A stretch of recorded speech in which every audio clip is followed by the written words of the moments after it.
And hello, I'm Cuz Callaway. I counted one time on this island I had 157 relatives.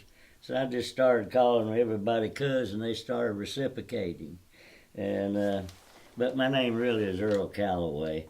And I'm here to talk to you today about Mardi Gras in Orange Beach, Alabama. The Orange Beach Sports Association was a group of people that tried to raise funds for the children's youth leagues, baseball, or whatever they were doing.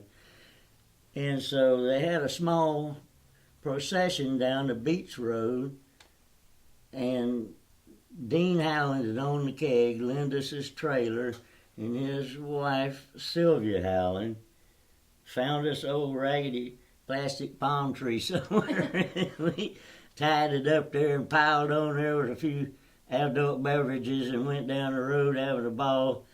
And it went down under the Alabama Point Bridge, of course, on the west side.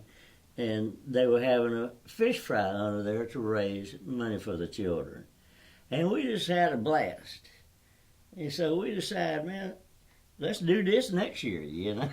So Henry Bain, the late Henry Bain, was in the heavy construction, bulldozers and big old tractor trucks and all this. He and Dean Howland, which owned the keg, and I went to the city and asked them for some money to promote Mardi Gras in Orange Beach, hoping it would increase tourism and maybe generate some dollars, something in the wintertime. And there was nothing going on, you know, so we go and ask them for $10,000. We might as well shoot for the moon, you know. And they didn't go for that, but they came right back and gave us $7,500. And so we said, well, here we go. So really the original crew, we formed a crew, and it was a lot of people that hung out around the keg, which was the neighborhood joint, you know. Mm-hmm. And in no time we had 50 members, I'm sure. At one time we had a lot more than that. So we started building our first float. And it was a monstrous thing. It was a big old blue marlin. And we had a lot of talented people, a lot of guys in the crew with construction or engineers, or me, I can't swing a hammer hardly, but we built this giant marlin and we put some mechanics in it. The head actually swiveled back and forth. It had some kind of air blower in there. And we went around to local businesses and got them to sponsor these little tennis balls. And we blew them out of there. Like this one says, 10,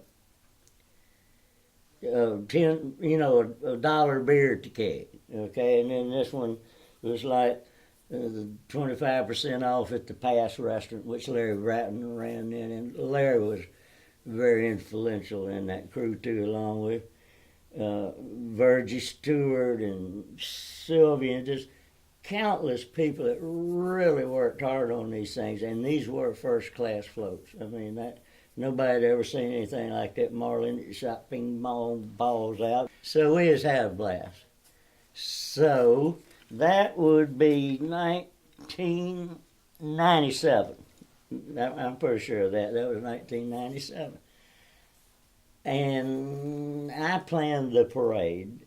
I worked on the floats a lot, but Dean and Henry and really had a talented guy in the crew around Orange Beach is known as Montana.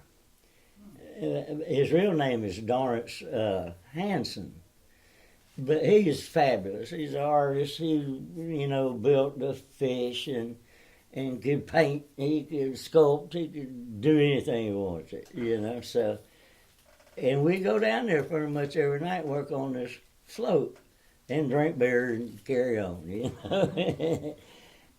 And so the next year we built another float. And we had some fabulous fundraisers. people really helped us here in Orange Beach, and they were looking for something to do in February too, and we'd have fundraisers, and we'd stay up all night cooking pork loins, and we talking a long time ago, you know. And one day we made $7,000, you know, and people would donate us things, and we had raffles. We had music. I was still playing some music then. We had some good musicians around here, and half of them in the crew. And we just put together a band, you know, and have at it, you know. And Larry Bratton was a fabulous MC. So the next year we built another float. We built one with a man laying in the sand with giant big old feet sticking out, and he had a kind of a sombrero over his head. We had one, it was a boat that we put wheels under, and it was a nice float. Let's see, we had the Marlin, we had the man in the sand, we had the boat, we had another one called Down by the Sea. Every year we tried to have a theme, which they, as far as I know, don't do in Gulf Shores, but every year we kind of had a theme, and it started out, you know, we had people on boat trailers and everything. Well, as it got more popular, I started cutting that out, you know, and I said, you know, if you want to be in our parade, you got to have a decent float, you know. And to me, my mother would take us to New Orleans a lot of times for Mardi Gras. Back then they called it Carnival. And so I was into the music. I've always been into music, you know. So I spent a lot of the city's money on music. I spent pretty much every penny, because we raised our own money to make the floats, you know. I'd had music all over that parade. I really worked hard on that thing. I mean, for months, I'd be on the phone from 8 o'clock in the morning to 12, talking to the band leader, had to talk to the principal had to talk to the board of education or whatever, you know.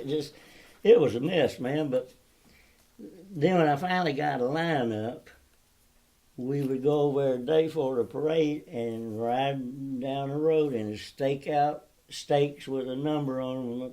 Float number 27 was right there, you know, and we were pretty well organized, you know. We had horses, and I had the color guard coming over from Pensacola Navy Base, and we had marshals every year. We had the DA, we had the sheriff. It's really got to be a big deal now, is what I gather, and I guess it does generate a lot of money for the city, and I know everybody enjoys it, you know. You know, every night we'd go down there after work and work on them floats. We had lights set up, generators and everything, and we actually built a giant tent down on some land my father owned. And when I'm talking about tent, I'm talking like circus tent, you know. And we could build 3 floats in there at one time, you know. And then maybe play a little cards or something, you know. But it got to be a big deal, and we had a lot of fun. Were the parades before '95, like smaller parades from the sports association? The only one I remember is like that sports association, and that was just really small. Pretty small, and pickup truck, a boat on a trailer. We had that little trailer with a fake palm tree on it, you know. But we had a ball, you know, and used to really be fun. And then, you know, as we got older, and we just started slowing down, and some people wasn't working as hard as others. You know, some of them wanted to show up the day of the parade and pile on a float and take off, where everybody else had been killing herself for 6 weeks, you know. And y'all can edit this, you might want to, but I was really working hard on this thing. It was wearing me out. Even my daddy said, Earl, you can't keep a job and do this too, it's killing you. And that's when I bailed. It was just wearing me out.